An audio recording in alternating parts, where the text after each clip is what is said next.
ये जो कावड़ लेने जा रहे हैं, इसके अंदर क्या किसी ब्यूरोक्रेट का बच्चा जाता है? क्या कावड़ लेने किसी ब्राह्मण बनिए ठाकुर का बच्चा जाता है? किसी पूंजीपतिया का बच्चा जाता है? किसी नेता का बच्चा जाता है? अगर जो अरबों खरबों कमा रहे हैं उनके बच्चे कावड़ लेने नहीं जाते, तो आपकी हमारी बहन बेटी, हमारे बेटे, हमारे लोग, हमारे बच्चे ये कावड़ लेने क्यों जा रहे हैं? जब वो जो पढ़ रहा है वो कावड़ लेने जा रहा है, तो 20 दिन कम से कम अपनी पढ़ाई मार रहा है। और जो फैक्ट्री में काम कर रहा है, कारखाने में काम कर रहा है, वो अगर कावड़ लेने जा रहा है तो कम से कम 20 दिन की उसकी दाढ़ी मारी जा रही है। और कावड़ में का जो व्यापार है 1000 करोड़ का है। भैया किसकी जेब से निकल रहा है 1000 करोड़ और किसकी जेब में जा रहा है? समाज के लोगों को शिक्षा के रास्ते पे लाना होगा, इस कावड़ के रास्ते को तोड़ना होगा कि दलित पिछड़े आदिवासियों के बच्चों का ही इस्तेमाल धार्मिक जुलूसों में होता है, दलित पिछड़े आदिवासियों के बच्चों का ही इस्तेमाल दंगों में होता है, और दंगे में मरने वाले भी वही, और मारकर जेल जाने भी वही वाले भी वही, और बर्बाद होने वाले भी वही, कावड़ में जाने वाले भी वही, पैसा गंवाने वाले भी वही, नौकरी गंवाने वाले भी वही। जब हम लोग कॉल देते हैं कि ये बाबा साहेब की प्रतिमा और बाकी हमारे महापुरुषों की प्रतिमा वापस लगाओ, उसके लिए आंदोलन करते हैं, तो वहां पता लगता है कि 2000 लोग आए, 3000 लोग आए।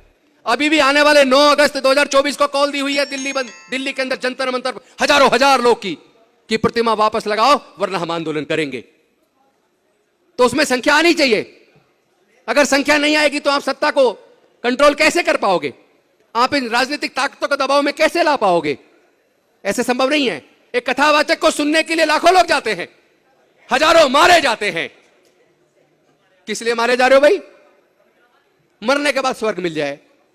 अरे भाई हम तो बुद्ध को मानने वाले हैं, बाबा साहब को मानने वाले हैं, फूले साहब अम्बेडकर को मानने वाले हैं। हम ये पुनर्जन्म में भरोसा नहीं करते। हम लोग कोई आत्मा परमात्मा या हमें अगला जन्म मिलेगा और वो स्वर्ग में, हम मरने के बाद स्वर्ग में जाए, इसमें भरोसा नहीं करते। वो हमें इस जन्म में नरक में रखे हुए हैं। हम इस बाबा साहब इस नरक के जीवन को स्वर्ग का रास्ता बना कर गए हैं। अब ये आपके ऊपर है, आप इसी जीवन में स्वर्ग चाहते हो या फिर अगले जन्म के लिए इन कथावाचकों को सुनने के लिए लाखों की भीड़ लगाते हो, वहां लाखों का चंदा देते हो। लेकिन जहां सामाजिक न्याय की बात आती है उस धरने पर दर्शन में कौन लड़ेगा इस लड़ाई को? आप कहते हो हमारे सांसद विधायक बोलते नहीं। मैं आप सबसे पूछना चाहता हूं, क्या मैं आपका विधायक नहीं हूं? मैं आज भी विधायक हूं, मंत्री भी रहा हूं। किस बात की लड़ाई लड़ रहा था मैं? सत्ता के अंदर मंत्री रहते हुए अगर मैं जाति जनगणना की बात कर रहा था, अगर 2 अप्रैल को आंदोलन में सड़क पर सबसे आगे मंत्री रहते हुए लड़ाई में आगे था, अगर 200 पॉइंट रोस्टर वाले मुद्दे पर अगर सड़क पर लड़ाई में हमारे इन सारे साथियों के साथ में सड़क पर था, इसका मतलब कुछ लोग हैं जो सत्ता में चाहे मंत्री हो, चाहे विधायक हो, चाहे सांसद हो, जैसा अभी विशंबर जी निषाद जी बोल रहे थे, हमारे जैसे लोग जिंदे हैं जो सत्ता में जब जाते हैं, कुर्सी पे होते तो वहां भी लड़ाई को लड़ते हैं। लेकिन अगर आप सब लोग एकजुट होकर ताकत बना ले तो जो लोग चुप बैठे संसद और विधानसभाओं के अंदर उनमें भी बोलने की ताकत आ जाएगी, क्योंकि उन्हें डर लगा रहता है अगर मैं बोलूंगा तो मेरा टिकट कट जाएगा। समाज को ताकतवर बनाओ। अरे हम और आप लगभग 2,500-3 हजार साल गुलाम रहे। इस गुलामी से बाहर डॉक्टर बाबा साहेब अम्बेडकर और हमारे बाकी महापुरुषों ने हमें बाहर निकाला। हमारे लिए पढ़ाई का रास्ता खोलकर, शिक्षण संस्थानों में रिजर्वेशन देकर, सरकारी नौकरियों में रिजर्वेशन देकर जो उन्होंने हमारे तरक्की का रास्ता बनाया था, हमारे इन्हीं सांसदों के, विधायकों के, मंत्री के रहते हुए उन्होंने ऐसी शिक्षा नीति बना दी कि सरकारी engineering college, medical college, management college, law college के अंदर भी अगर आपको 4 साल और 5 साल की डिग्री अपने बच्चे को करानी है तो 15-20 लाख रुपया आपकी जेब में होगा तो आपका बच्चा इंजीनियर बन पाएगा। इसका मतलब शिक्षा को अब छीनना नहीं है। अब मनुस्मृति की जरूरत नहीं है कि कोई मनुस्मृति दोबारा वो लागू करेंगे, बाबा साहेब के संविधान को खत्म करके फिर से आपके पढ़ने के अधिकार को छीन लेंगे। वो जानते हैं ये संभव नहीं है प्रजातंत्र के अंदर, लेकिन उन्होंने शिक्षा को इतना महंगा कर दिया कि पैसे के अभाव में आप अपने आप ही पढ़ाई छोड़ दोगे। 12वीं पढ़ के आप क्या बन जाओगे? कहते हैं हम एजुकेशन फ्री दे रहे हैं। अरे 12वीं तक की एजुकेशन फ्री लेके हम क्या बनेंगे? हम तो तब माने ये सरकारें हमारी हायर एजुकेशन की फीस का खर्चा सरकारें उठाए। देश के सारे संसाधन, सारे बैंक, सारी इंश्योरेंस कंपनियां, गैस कंपनियां, पेट्रोलियम कंपनियां, MTNL, BSNL सब कुछ वो बेच चुके हैं। रेलवे, पोर्ट सब कुछ वो बेच चुके हैं। और जो बिक गया वहां आपके नौकरी के अवसर खत्म हो गए, सब कुछ प्राइवेटाइज हो रहा है। तो जब नौकरी होगी ही नहीं, यानी शिक्षा महंगा करके उन्होंने हमारे लोगों से शिक्षा छीन ली और नौकरियों को प्राइवेटाइज करके उन्होंने हमारे लोगों से भविष्य में हमारे युवाओं को मिलने वाली नौकरियां छीन ली। जब ना शिक्षा होगी ना नौकरी होगी तो हमारे और आपके बच्चे क्या बनेंगे? वो मजदूर बनेंगे। और जो मजदूर बनेगा वो मजबूर बनेगा, और जो मजबूर हो जाएगा वो गुलाम हो जाएगा। इसी के ऊपर ज्योतिबा फूले जी ने कहा था, ज्ञान बिना मति गई, मति बिना नीति गई, नीति बिना गति गई, गति बिना धन गया, और धन के अभाव में हम लोग गुलाम और गरीब हो गए। तो साथियों, क्या फिर से आप अपने बच्चों को गुलाम देखना चाहते हो? आपके आचरण से, आपके व्यवहार से यही प्रतीत होता है कि आप अपने बच्चों को गुलामी की तरफ धकेल रहे हैं। कैसे धकेल रहे? मैं आप सबसे पूछना चाहता हूं, ये जो कावड़ लेने जा रहे हैं, इसके अंदर क्या किसी ब्यूरोक्रेट का बच्चा जाता है? क्या कावड़ लेने किसी ब्राह्मण बनिए ठाकुर का बच्चा जाता है? किसी पूंजीपतिया का बच्चा जाता है? किसी नेता का बच्चा जाता है? अगर जो अरबों खरबों कमा रहे हैं उनके बच्चे कावड़ लेने नहीं जाते, तो आपके, हमारी बहन बेटी, हमारे बेटे, हमारे लोग, हमारे बच्चे ये कावड़ लेने क्यों जा रहे हैं? जब वो जो पढ़ रहा है वो कावड़ लेने जा रहा है तो 20 दिन कम से कम अपनी पढ़ाई मार रहा है, और जो फैक्ट्री में काम कर रहा है, कारखाने में काम कर रहा है, वो अगर कावड़ लेने जा रहा है तो कम से कम 20 दिन की उसकी दाढ़ी मारी जा रही है, और कई बार तो वापस आने के बाद मालिक कहता अब तुझे कल से आने की जरूरत नहीं, हमने दूसरा रख लिया।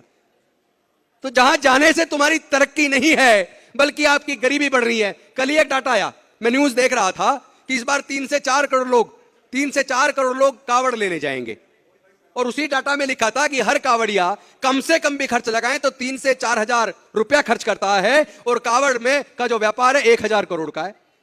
भैया किसकी जेब से निकल रहा है 1000 करोड़ और किसकी जेब में जा रहा है? बस ये तय कर लो, ये तय कर लो।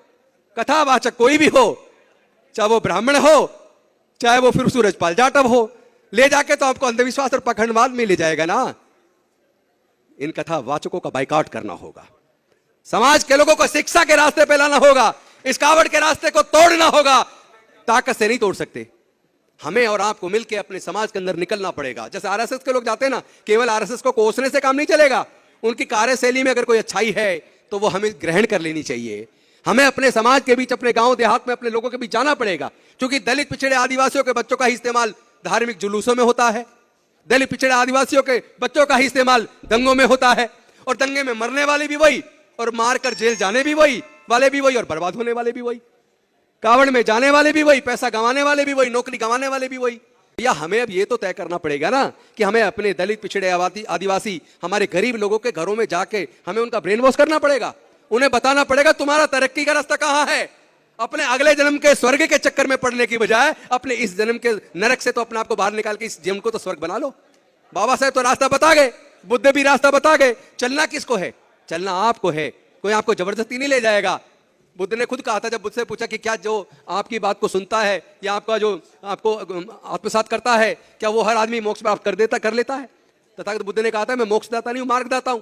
और साथ में उन्होंने कहा कि मैं तो मार्ग बताता हूं, जो उस मार्ग पे चलेगा उसके जीवन से दुख दूर हो जाएंगे, उसका कल्याण हो जाएगा, और जो उस मार्ग पे चलने के बजाय दूसरे मार्ग पे चला जाएगा उसका कल्याण नहीं होगा, उसके दुख दूर नहीं होंगे। तो उसी प्रकार आपको तय करना है कि समाज को अंधविश्वास से, पखंडवाद से बाहर निकालना है कि नहीं निकालना।